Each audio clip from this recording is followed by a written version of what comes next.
right, I think we will go ahead and get started. Thanks to everybody who's tuned in. Ryan, I'm going to make you a co-host just in case I miss seeing folks join. Okay. For joining, and I haven't admitted them. Will you just let them in? Yeah, that's fine. Sounds good. Thanks, Ryan. To go ahead and get started, let's start. We're going to have a relatively short agenda this month. But I wanted to make a couple of announcements at the first of this meeting so that folks can circle next month's meeting on their calendar. For next month's meeting, which will be June 16th, Mayor Aaron Mendenhall will be joining us for 35 minutes. So I wanted to let everyone know that ahead of time. And then I have a couple of announcements from the Community Council. The first being that this Saturday from 9 to noon and then from 1 to 4, we are hosting our paddle and pickup event. So if you want to help us clean up the Jordan River, we'll be doing it on canoes and cleaning garbage out of the river. We have 2 different shifts, 9 to noon and then 1 to 4. And then the other date that I wanted to give folks to save the date for is July 21st. Instead of having a normal community council meeting, we're going to do our annual dog park meetup over at the dog park at the northern end of Jordan Park. And at that, we'll also be hosting a bicycle registration event with Salt Lake City Police Department, as well as some other fun things. So stay tuned for those 2 dates. The last thing I wanted to add, many of you have reached out to me about the development that has been proposed for where the Tejada Market is right now. That proposal has not gone to the Planning Commission yet, so we felt it was a little premature to add it to the list. As of right now, it's just a concept. It hasn't been formally proposed, but once that happens, we will make sure it's on the agenda. We expect it to be on next month's agenda. So with that, we'll just work through our standing agenda. And Josh, if you would like to go first. Thanks, Turner. Appreciate being here. Hope everyone's having a good evening here and anyone watching on Facebook. So my name is Josh Raboyo. I'm the community liaison for District 2 in the mayor's office. And as Turner mentioned, the mayor herself will be at the Glendale meeting next month. And so I encourage anyone to share that news also to the community. It'll be a good opportunity to hear from the mayor and to have questions answered next month. So I just have a few things to share in the from the last month here. I'm just going to post this in the chat. The biggest piece of news that's happening in the city right now is the budget process, which is currently going through the city council. And as sure as you may have heard, Dennis Ferris was chosen as the new council member for District 2.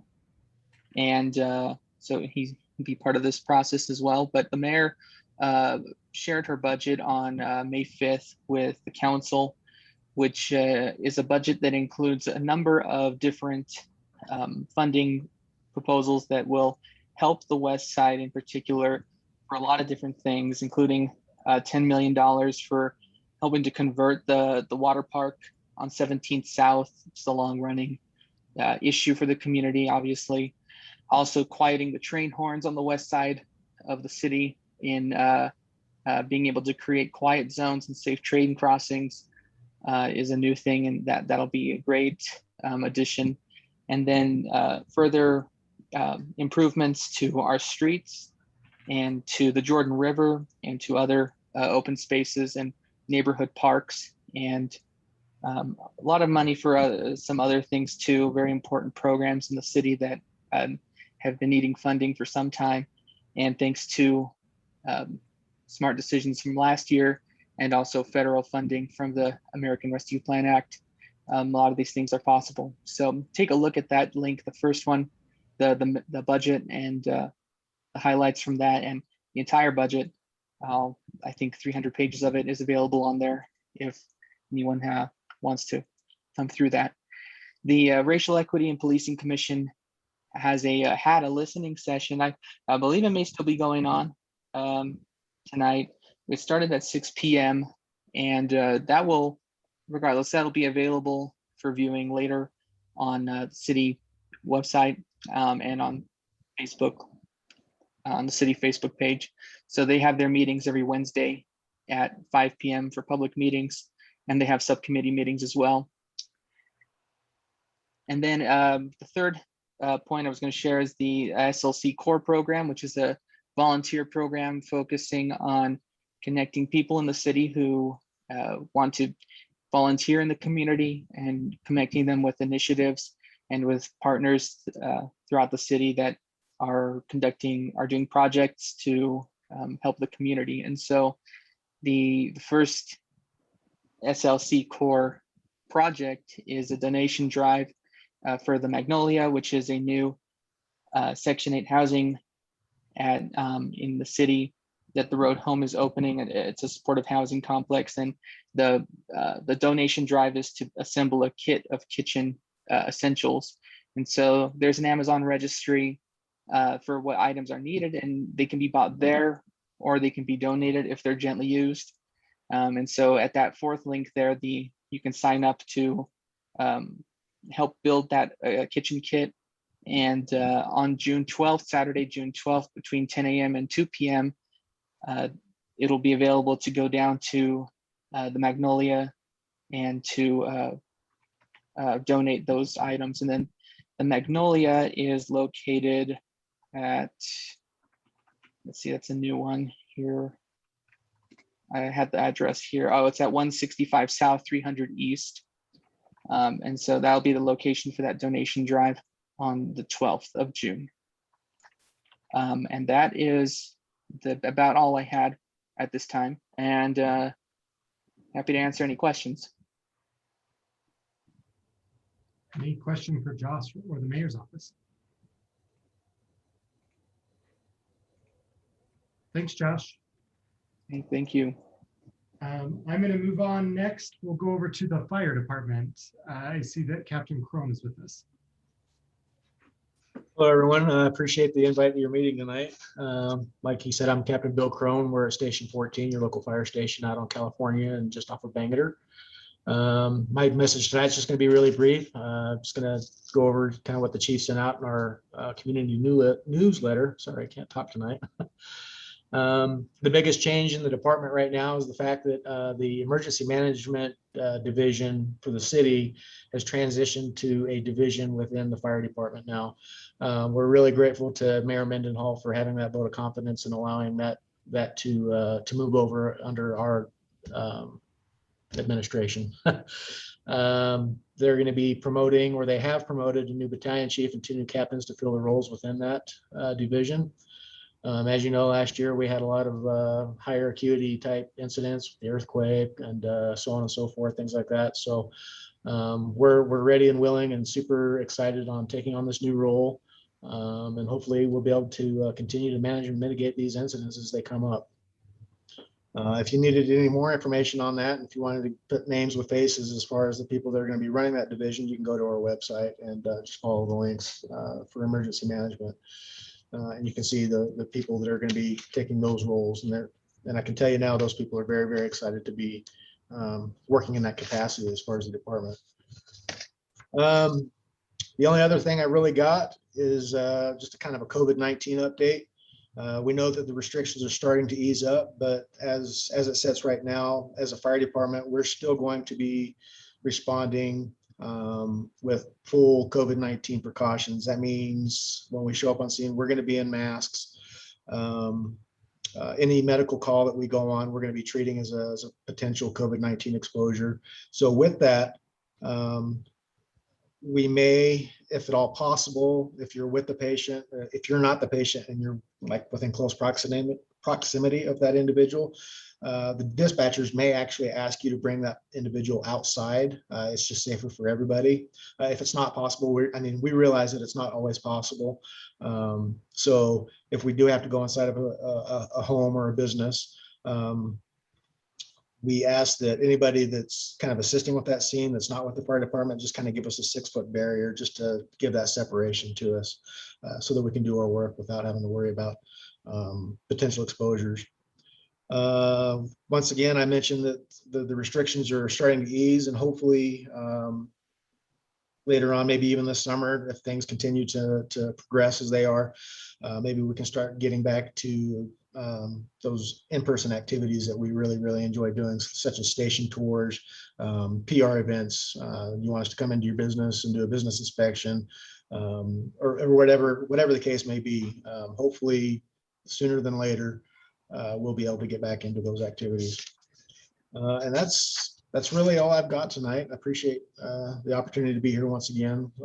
All three crews that are at this station now are relatively new to the area, because last year we did a station swap. This used to be a paramedic station. They moved those paramedics closer to the core of the city, and now Station 14 is our hazardous materials response station for the west side. So all three crews that are out here are relatively new to the district. And so once again, going back to business inspections, we're excited to start doing those so that we can get a kind of a layout of what's in our district and some of the hazards that may present to us just in the normal course of doing our job. So once again, we're really excited and looking forward to getting back to a kind of a status quo as far as doing our job the way that we used to. So with that, I'll take any questions. Otherwise, I appreciate your time. Thank you. Any questions for Captain Crone? It doesn't look like it. Thank you very much for being here. All right, with that, we'll move over to our new city councilman, Councilman Ferris. Oh my goodness. Hello, Glendale. Man, I am new to this, so I don't have prepared remarks and not practiced at this so far. So in the 2 days that I've been a city council person, I don't know that we have addressed anything too specifically regarding Glendale or District 2. In general, digging into the citywide budget. At this point in city council meetings, we're basically getting briefings from various departments regarding here's where things stand, here's why we're asking for how much money, and that sort of thing. We have yesterday heard from the police department, gave us some interesting details on their shortage of officers. Currently 84 officers short on the streets, based on how many officers are out for training or resignations or retirements, all that kind of stuff, which is 16.6% of the, did I just lose sound? Can anyone hear me? I can't hear anyone. All righty. Let's see. Maybe this will work. We can hear you. There we go. Now I can hear you. Sorry, my headphone died. So it's 16.6% of the force being down, so that certainly has impacted call response times. Also heard from the RDA and the redevelopment agency regarding the creation of the 9-line community reinvestment area. So that is finalized and going, and so that will hopefully give us some pretty good tax increment to help fund some improvements in the area in the very near future. Let's see, I think that's most of what I have right now. Any questions, comments, concerns, or anything that I should be better prepared for next time? Dennis, I mean, Councilman Ferris, Hey. Congratulations. Thank you, Maria. Excited to have you there, and so thrilled Still to be just able to, Dennis. so thrilled to be able to ask you the hard questions. In terms of 9-line being RDA, there's only so much acreage that they can use for RDA. What's expiring so that 9-line will be able to be designated? Oh man. Oh, well, you can get back with me on that. It's just that I know when there's RDA designated areas and tax increment, there's only so much of an area. Yeah. And I can't remember which one it was. It was after Sugar House. Is it Central 9th? Maybe Central 9th. I'll have to double check. I forget. All right. Yeah, I just want to make sure we're not losing anything on the west side. Yep. Good to No, gain. it was definitely nothing on the west side All right, great. Thank you. that sunsetted. North Temple is still in full effect, and always talking about how to better implement the North Temple RDA area because it has not been as successful here as it has elsewhere. So we need to fix that. Great. Thank you. Gotcha. Anyone else? Anything else? I'm just going to take some notes here. So doesn't look like it. Thank you so much for being here. You betcha. Okay. If anybody wants to reach out to me at any time, I'll throw my contact info in the chat. Let me know what concerns, questions, Let me take my kudos. hearing aids off. Fair enough. And so that you guys can reach out to me at any time and let's talk. Thanks. Thanks. And we'll be sure to share that on Facebook as well. Excellent. Thank you, Councilman. Moving on, we'll move over to Detective Oliver from Salt Lake City Police Department. All right. Is my sound working? Yes. All right. I usually start with any questions, concerns, anything they've seen in the neighborhood that you've seen in the neighborhood, or any issues that might need to be brought up before I just kind of jump into some numbers.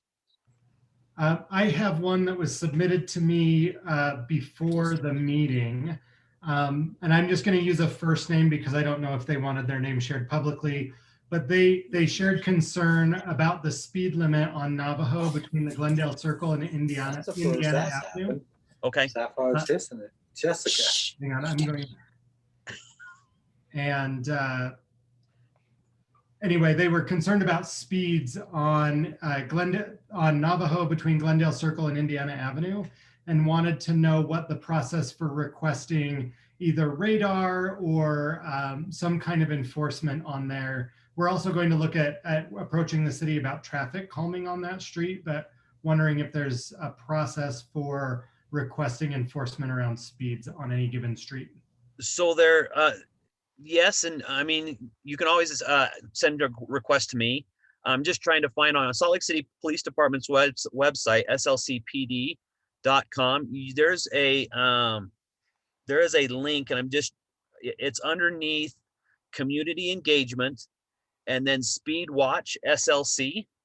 If you click on that tab, it brings up a Speed Watch where you can request traffic enforcement, and then you can put your the address that you want them to look at, and it goes into the motors queue. The motors are our motorcycle officers whose main job is vehicle enforcement, whether it be speeding or anything like that. It goes into their queue, and that's where they see it. That's probably a whole lot quicker than going through me, because it usually goes through my captain and then to their captain and then back down to their sergeant.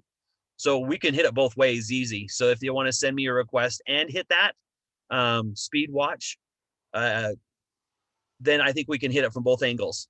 So that's the easiest way for anybody to put in a request for motors to check on the street. Thank you. And I've posted that link both on Facebook and here on Zoom for those that are attending. Perfect. Thanks, Turner.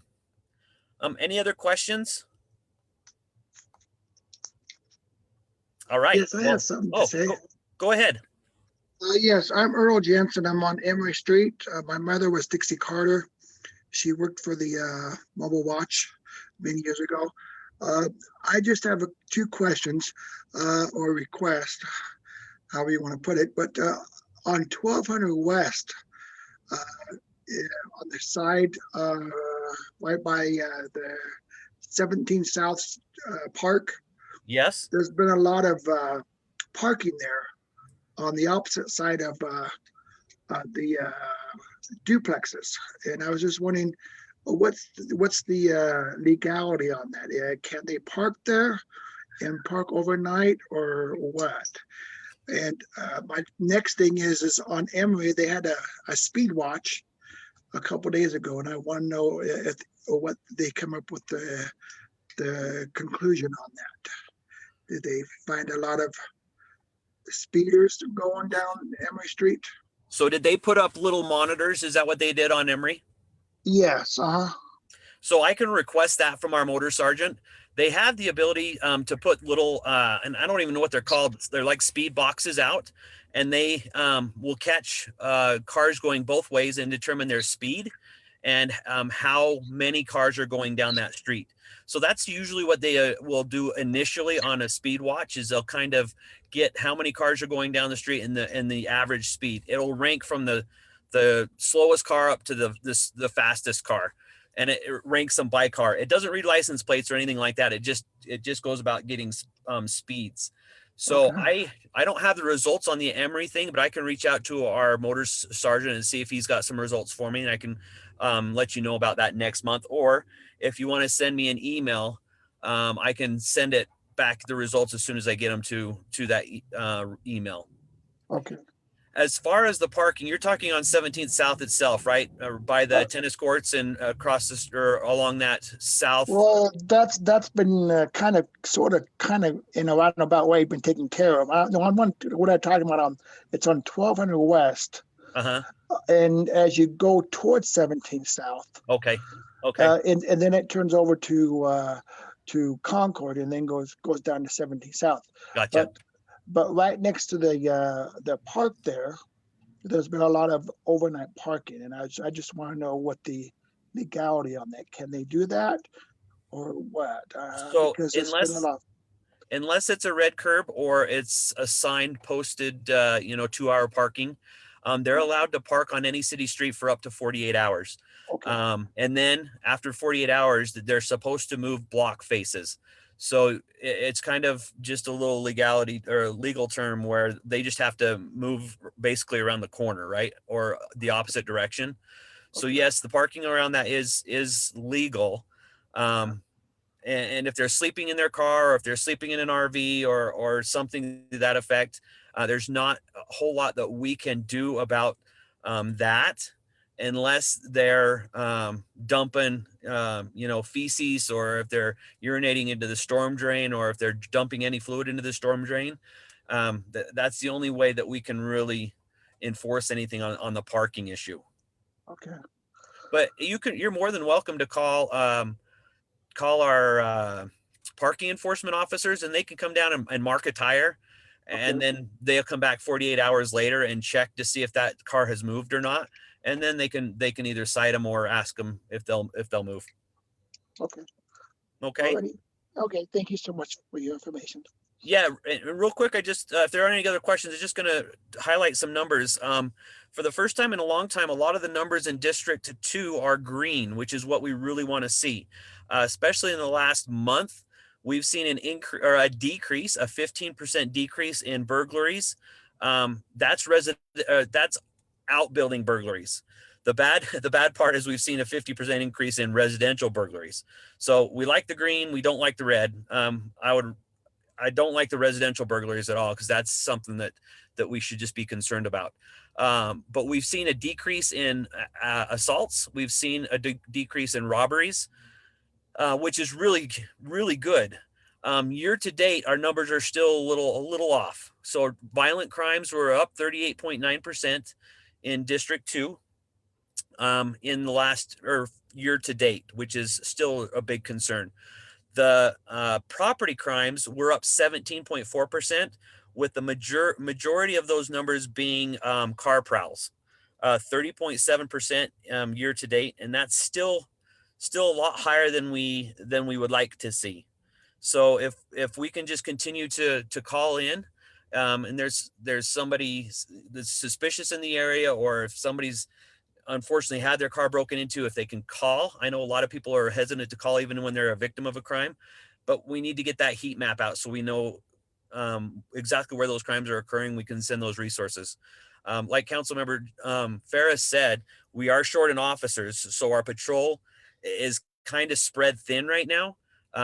If you want to send in a report on the internet, you can do that. You can call in, and a telephonic officer might be able to call you back and get that case number. But you can always get on the internet and fill out a case as well, and it goes through the same process. Goes to a detective. The detective will start the investigation. So we like the green, don't like the red colors. if we can continue to shoot for the green, then it's a good thing. And I just wanted to highlight, Turner, real quick, that if you go to that same Salt Lake City Police Department website, under open data and that top tabs, you can click on CompStat and you can check all these numbers that I give to you every month. You can check them for the whole city, but it breaks it down into districts, and you can see the latest numbers through that link. And I highly recommend you guys doing that. You can even do a crime reports map, which is really cool. You can put your address in, and it kind of brings up all the crimes that have occurred in your area, or if there's an address you're concerned about, you can click on that as well. I think it's up and going now. I know it died for a little while, but I think it's up and going again. So that's just all I have, unless there's some more questions or concerns. Officer Oliver, this Yes. is Maria. I have a question on the 50% increase on the violent crimes. Do you know, are those aggravated with adult, or are they youth? Let's pull that up real quick. So the aggravated crimes, I don't have a breakdown as far as age, but I do see that our numbers in the year to date are 37.5 for family. So that's up 37.5% for family members. And that could be husband, wife, son, brother. And then non-family is 41%. So that could just be on the street. But I don't have a breakdown as far as ages. All right, thank you. Uh-huh.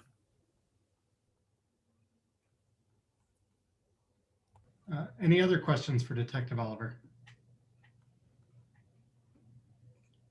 Doesn't look like it. Thank you for being here, Detective. Yep, and I'll be on for a little while, and if there's any questions, I'll check the chat. Oh, it looks like Evelyn has raised her hand. Evelyn, All right. go ahead.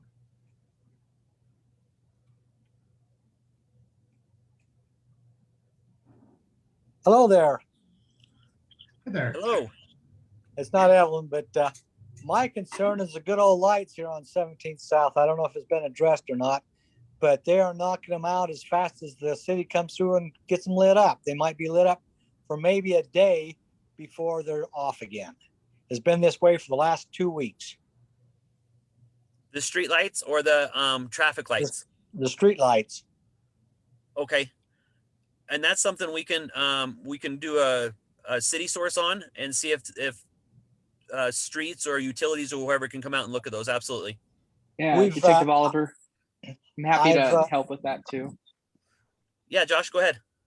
Sorry, sir. What is the stretch on 17th South? What's the area of 17th South that you're referring to that has the problem with the streetlights? Basically from Concord all the way down to 1400 West. Okay, so all the way down to the canal. They've knocked them all out. All the lights on 17th South. This is a dark street at nighttime. And with all the people across the street, I don't think it's a good idea to have it dark. And they're garbage and stuff. Yeah, absolutely. Yeah, so I can talk with public utilities. We have our street lighting specialist that can look at that and get that taken care of. So I'll bring that up with him first thing tomorrow. And yeah, you can also report it online to SLC mobile app or online on the slc.gov.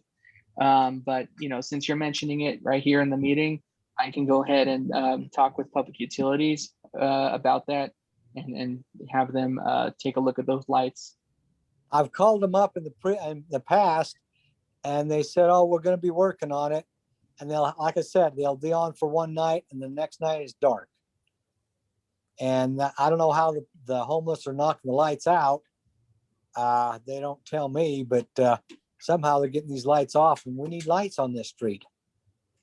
Yeah, absolutely. I'm not sure what might be the problem there. I'll talk with them and find out if they're having any issues keeping those lights on and what those are. I'm happy to take a look at that and hopefully get that fixed. Okay, thank you. And maybe Josh, if we could do see if they can do a protective shield. I know they make those shields so that they can't be broken out with a slingshot or something like that. Right. Yeah, that's a good point too. I'll find out from them if that's something they already have or if they need to put that in there. think that'd be a good idea. Yeah, thank you. Thanks, Detective. Yep, and I'll be muted. I'll mute, and then I'll just be on for a little while. Thank you. With that, I'm going to move over. Ken, do you want to give an update from Sorensen Center? Sure, I'd love to. Thanks, Turner. Hi, everybody. I'm Ken Perko with the Sorensen Community Campus, the Unity Center and Multicultural Center on 9th West in California. The update is that we are still under construction. So we still have some parts of the building that are not yet operational, specifically the pool. There was a whole new HVAC system installed there, and they're still just waiting on one sensor, but we're hoping to get the pool back open in June, well, as soon as possible, basically. We have been able to use this opportunity to repaint. I don't know if anybody's seen, the exterior has been repainted, and we've done some repainting inside, in addition to the now year-old construction project of the locker rooms and a lot of other mechanical work that was done in the Multicultural Center. So really hoping to get back to normal in terms of programming. Right now, what we have are recreation programs, technology access, Salt Lake donated dental, and youth programs. We also have been able to resume our wellness bus partnership. And so that's on Tuesday evenings. There's a nutrition class that's free and open to the public. That happens outside on the plaza in front of the Unity Center, or just to the south of the Unity Center. And that program, the wellness bus, actually has, they did this yesterday, and they'll do it again next Tuesday, an actual on-site vaccination clinic.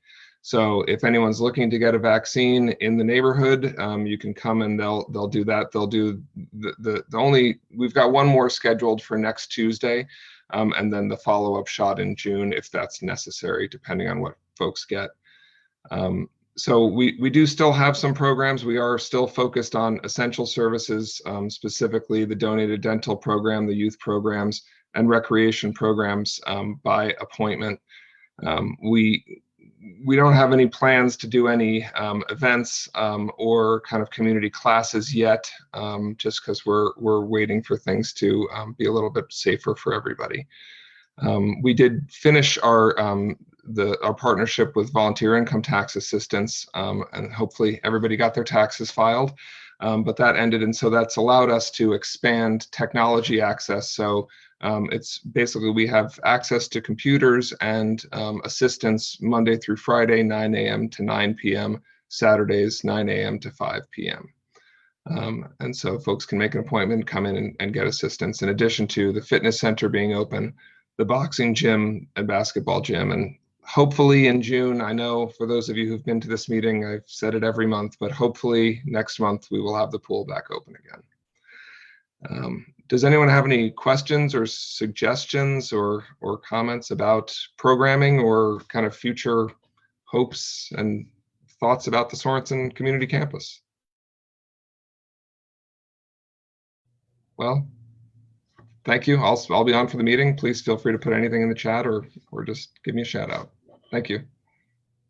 Thanks, Ken. With that, normally we would have our state elected officials give an update. I don't see any of them have joined. They're probably in the middle of interim session right now. The last item that we have on tonight's agenda, I have a couple of business items that we talked about at the last meeting that I want to report back on. One is that Ken and the folks at Sorensen Unity Center have provided a mailing address for us and a P.O. box right here in the neighborhood. And so I just wanted to say thanks to Ken for helping that come together. We've assigned the key to our secretary. So our secretary moving forward will check the mail. If there's anything of a financial nature, it goes over to the treasurer, kind of taking out the chair out of those responsibilities and making sure that we have good separation in our processes. So that was something we said we would report on at this meeting that we talked about at our last meeting, and I just wanted to report back on that. The other thing I wanted to report back on, this Monday, we submitted for our final affiliation with Keep America Beautiful. So in the next couple of weeks, we expect to hear back and be formally welcomed as a Keep America Beautiful affiliate, the first here in the state of Utah. So Keep Glendale Beautiful, our neighborhood cleanup and beautification project and program. We're going through final affiliation. We'll be doing an affiliation ceremony. And then with affiliation comes grants and just a whole host of opportunities for us to engage our neighbors in keeping the neighborhood beautiful, and working on litter issues. And just so you all know, the litter issues that were brought up on 1700 South, we are actually organizing a cleanup of 1700 South that will go all the way from 900 West to Redwood Road. So we expect to announce those dates in the next couple of days, and we'll get that scheduled and folks invited to that. The next piece, and the only business that we have tonight as a community council, we would like to recommend, the board recommends that we approve the One Glendale plan. So for those of you that maybe haven't heard about the One Glendale plan, for the last year, we have been working with 2 university students from the Metropolitan Planning Program at the University of Utah. And they did a whole host of interviews. We put door hangers on every door in the neighborhood. We had a neighborhood-wide survey. We really spent the last year trying to hone in on some priorities to create a strategic plan, if you will, for the next couple of years for the community council. And the One Glendale plan is that plan that came out of that process. So the goal of the plan was to identify ways that the community council could engage in several issues. So as you look at the plan, you may notice that some big items like public safety are referenced in the plan, but that we didn't actually do planning for them. The reason being is, as we started working on the plan, we realized that public safety and some of the other issues in the neighborhood were just too big for the community council to be able to do justice to them in this type of plan. So we will work moving forward to develop plans on those specific issues. But the areas that we did focus on were our parks. And one of the things that's coming out of this plan moving forward is the creation of a Friends of Glendale Park. So we're working with Salt Lake City. We'll have a full-time intern for the next year working with us to create some activation plans for our parks and see the ways that we can improve and support and strengthen our existing public spaces and parks in the neighborhood. The other is Raging Waters. And if you've been by Raging Waters in the last couple of days, you'll notice that demolition has begun on many of the old buildings on site. The mayor's budget and the city council approved funding, as Joss mentioned, for beginning the planning process. The city is hiring a consultant, and the Raging Waters property will be a priority. We did a visioning exercise there in October of last year to kind of kick off that process, and we'll continue to focus on getting folks involved in that process moving forward. The other was transportation, environment and sustainability, the Jordan River and Trail, and then culture and public art. And so from these 6 focus areas, basically the idea is for the next couple of years, the community council board and the community council will really focus on the priorities that were outlined by our neighbors and begin to implement the goals that are called for in this plan. Many of them are somewhat innocuous, or we left them somewhat vague, so that if there's new officers elected, new members of the community council board, that it's flexible enough that new folks can get involved and really help drive this process. But with that, the board would like to make a formal recommendation that we approve the plan as our guiding document for the next couple of years. And this doesn't mean that things that aren't on this list won't be addressed, but as far as our day-to-day work and our priorities as a board, this is where we'll be focused. So the most important things to take, the biggest recommendations, I will scroll down. Let me share my screen actually, so you all can see the report or the plan. Okay, so I'm not going to go in depth on this because it is 70 pages. We wanted to be as transparent as possible about who participated, the demographics of folks that participated. We had many people who participated on the steering committee and really helping plan this process. The whole purpose was to create some shared goals to really unify the neighborhood and bring everybody in around some specific vision statements. And what those ended up being are: Glendale should be safe for all residents, regardless of their age, ability, etc. Glendale should be clean and litter free. Glendale should support its diverse populations and cultures. Glendale should provide easy access to outdoor recreation opportunities. Glendale should be a place that young people want to and have the ability to stay in as they grow up. Glendale should receive an adequate amount of investment from the city, and Glendale should promote sustainable lifestyles. So those were the kind of key themes, key visions that our neighbors identified as priorities through the plan. Again, we tried to document our whole process, give a background on some of the planning that's already happened in the neighborhood, existing plans, existing policies. We didn't want to duplicate anything that existed. So we tried to work within the context of plans that the city had already done. And then really giving an understanding of who lives in our neighborhood, what our neighborhood looks like, the demographics, the backgrounds, culminating in, I gotta scroll, sorry, I'm not scrolling very fast, the focus areas. So again, I mentioned there were 6 focus areas. Within each of these focus areas, we talked about existing conditions of those focus areas. We had some specific recommendations in some of them, and then broader goals that were identified for each of those sections. And this was done again with community feedback. So we did surveys, we did on-site visioning. We really tried to cast a wide net and get as many folks as possible involved in this process. And tonight we are looking to make a formal recommendation that we adopt this plan and then begin implementing the things that are called for in it. I would highly recommend, if you're interested, to read this plan. There's going to be a lot of opportunities for folks to be involved, and we're looking for leaders from the community to step up and help us implement this document. As you can tell, it's a pretty comprehensive, pretty intensive document, but it did stay within those areas that we know that we can accomplish things and that the community council can have an important role in addressing. So with that, I'd be happy to answer any questions, but we would like to move forward with a vote on this tonight. We've talked about it several times over the last couple of months, and we're ready for that formal approval to happen. But are there any questions, comments, concerns? Maria, go ahead. Turner, that is a fantastic plan. Congratulations. I know a lot of work went into it, and kudos to all the residents that became involved. Have you considered having the city council adopt it formally? I know in the past when we've created small, what we call area master plans, that we would ask the city council to adopt it formally and to recognize the plan, because then other departments, when they have funding and when they're looking at going into particular areas, they look at that plan first. So that's something to consider.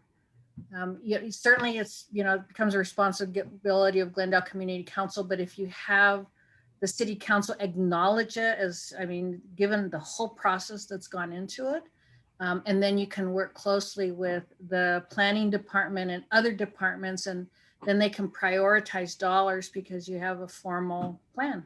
So thank you. I didn't know that that was possible, but I will follow up with Councilman Ferris about it. Thank you. Any other questions or comments?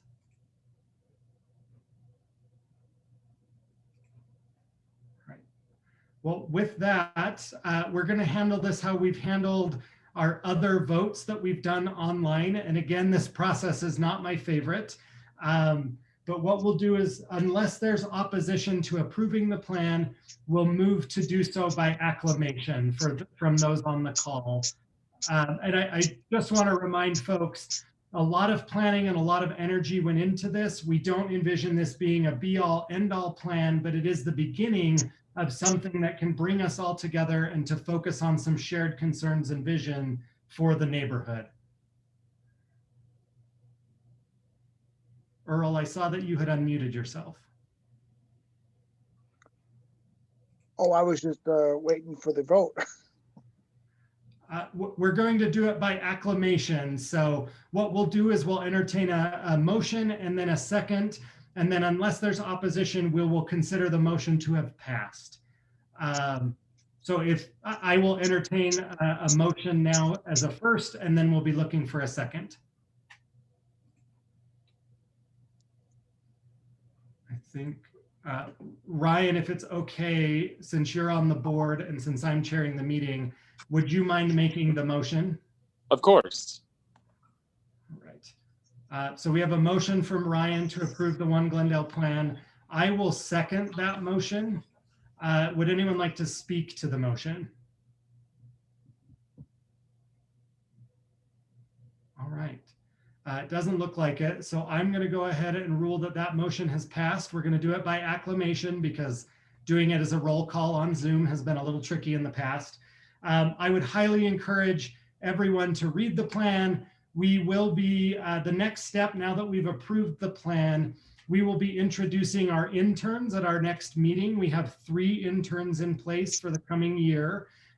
They will be working on a variety of different projects, and we will actually come back at next month's meeting and report all of the different ways through committees and working groups that residents can be involved in the work that's been outlined in the One Glendale plan. But I just want to say Lily and Brandon, our interns for the past year, and Damien weren't able to attend tonight's meeting, but I just want to publicly thank them again because they put a lot of work into this plan.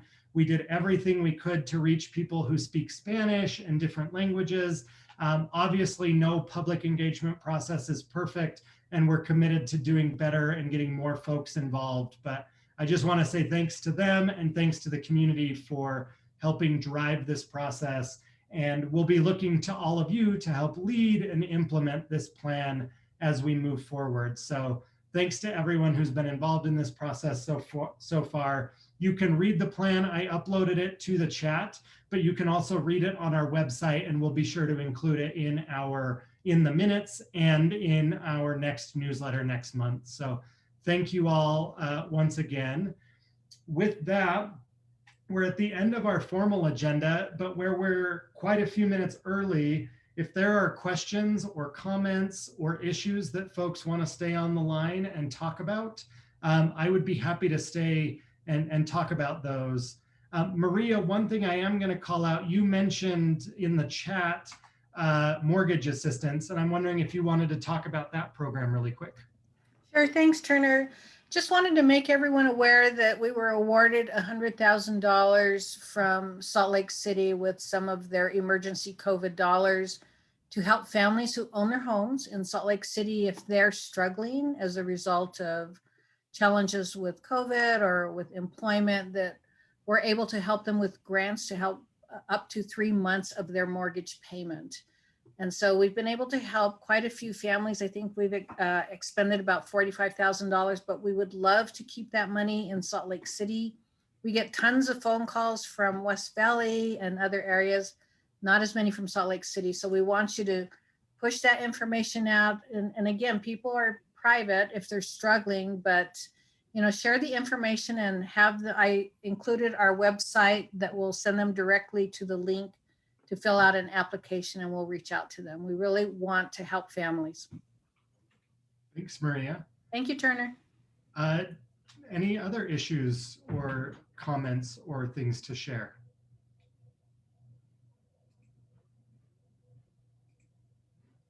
Doesn't look like it. I'd like to thank everybody for coming tonight.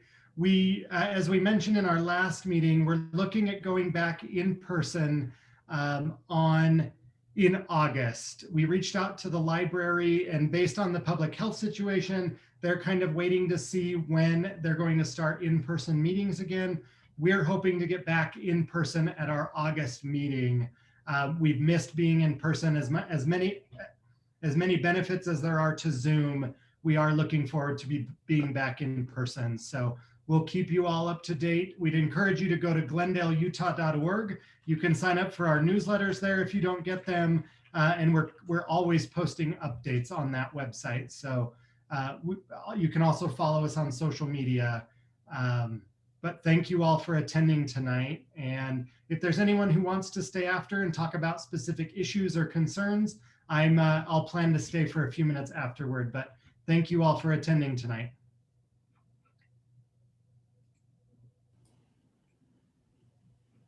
Thank you. Turner, I'm going to Thank stay you very on for a much. second. Turner and Glendale. Have a good night. Thank you. Bye. I'm going to go ahead and